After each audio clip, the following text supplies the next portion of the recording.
Shabbat Shalom, everyone. I'd like to share with you an experience that I had this past week. You may know we had a man named Uri Feinberg here from Israel. He spoke to a group of congregants and others about the situation in Israel, what he and his family have been experiencing since October 7th. He gave a very, very poignant speech, and more than a speech, it was a presentation with film and slides and a true examination of Israeli civil society. It was quite beautiful, actually, and deeply, deeply distressing and deeply, deeply sad. Uri's someone that made a connection with our congregation by virtue of the fact that he was our last tour guide. But in addition to being a tour guide, he's a historian and he's an educator, and he does all of those things extremely well.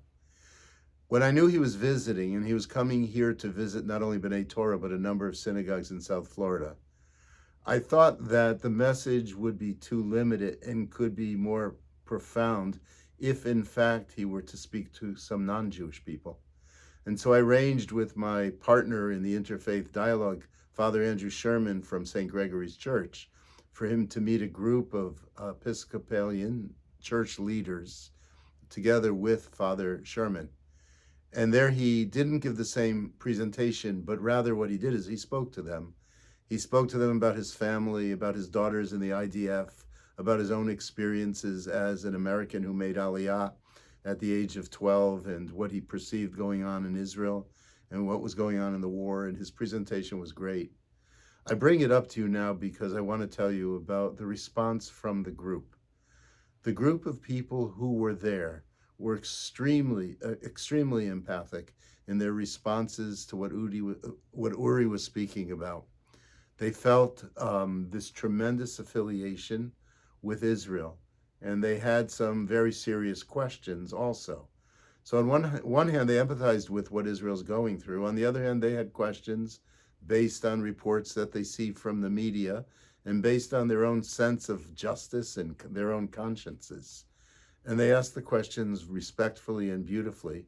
And one of the questions that they asked had to do with the convoy of food that was disturbed by right-wing radical settlers, and that, in fact, the trucks were destroyed and the food was not able to be delivered to children who were starving. I understand, and I think almost all of you also understand, the great tensions that exist on so many levels with what's happening with Israel. We are people who love Israel. We're proud of what civil society in Israel has been doing. We do believe the reports from the IDF that they've handled a very, very difficult situation as ethically as possible. And yet we also know, and we see stories of what's taking place on the West Bank in the meantime, and what's taken place at the edges of the Gaza borders in terms of Israel's need and responsibility to bring support to those who are truly suffering, and the innocent people, children, women, and even men who are suffering. And so they asked those questions, and Uri handled them quite well, and he took responsibility for things that shouldn't be happening, which are happening. And he shared that angst that he felt about all of that, and I think that that was really important.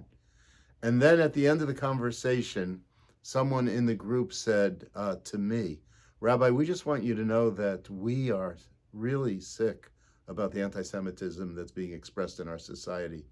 We're not quite sure how we express that or where we express that, but it's intolerable. And then they went on to say the following, because we know the history of anti-Semitism, and we understand our responsibility in that history of anti-Semitism. But we also know that we're all Americans, and as Americans, when a group is targeted, all Americans suffer. It hurts all of us. And so we're deeply pained by it, and we want you to let your congregation know that. I thought it was really beautiful that they said that. I thought it was really beautiful that I had the opportunity to be sitting with those people on that day. And Andrew and I thought about bringing groups together. And I wanted to add to that, as I speak to you, the fact that you all have to be aware of the fact that as much as there is this expression that we're all alone in the world, I don't think we are. I think there are people in the world that really care for the Jewish people. And I think there are people in the world that also care for Israel, even if it sometimes comes with critique. And then that brings me to the last point that I want to make here, and that has to do with a Torah reading that's coming up, where we're told that with goodness comes reward. And when you're not good, there's suffering to be had. Now, we cannot take that literally, but what we can take with that is the fact that we do have responsibilities in this world, and we have to be able to be honest and open in our ability to look at ourselves. Tshuva is a primary theological notion and behavioral requirement about living a Jewish life. And so we stand strongly for what we believe in. We stand strongly for peace and for the well-being of our people and all people. And at the same time, we have to understand that we play a role in what happens in this world. And I think that that's a place from where I can come as a rabbi in a congregation. And that is to find a larger religious dimension in all of this, understand our obligations in all of this, fight like hell to defend our people, and at the same time, realize where we haven't done well. So I want to wish you Shabbat Shalom, and I know our conversations will continue. Shabbat Shalom, everyone.